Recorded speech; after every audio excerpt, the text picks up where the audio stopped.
have started the 6 Hours of Shanghai behind the safety car. We have started the 6 Hours of Shanghai behind the safety car.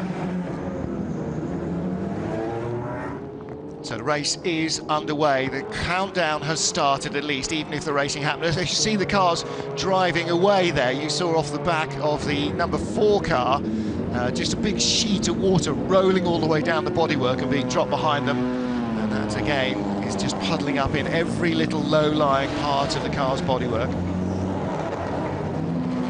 So wherever you are, settle back and hopefully enjoy the beginning of what could be a very topsy-turvy race for all the teams and drivers. I'm Martin Haven, alongside me Alan McNish and Graham Goodwin. And down in the pit lane with the least enviable job among our TV crew, at least the ones that you ever hear from, our cameramen are having a pretty tough time of it today as well.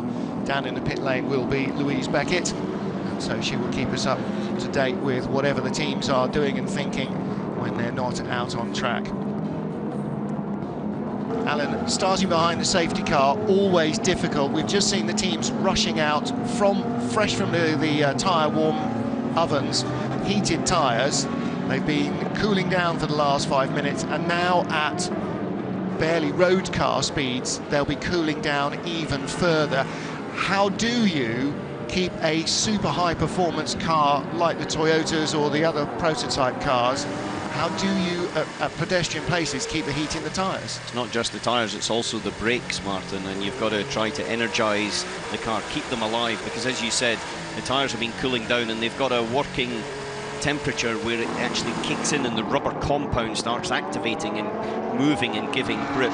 And very often you will find that it's actually the car, even though it's a high performance car that's ahead leading the pack around, it's going so slowly that the tyres just don't get that chance to do it. So you've got to put a lot of energy in. That's heavy braking from the brakes, discs heat up into the rim, that then goes into the gas inside the tyre and then into the actual construction and compound itself. As well as that, you try to, as much as you can, just load it when you're turning, but when you do turn, very often the tyre's so cold it just judders across the edge of the circuit.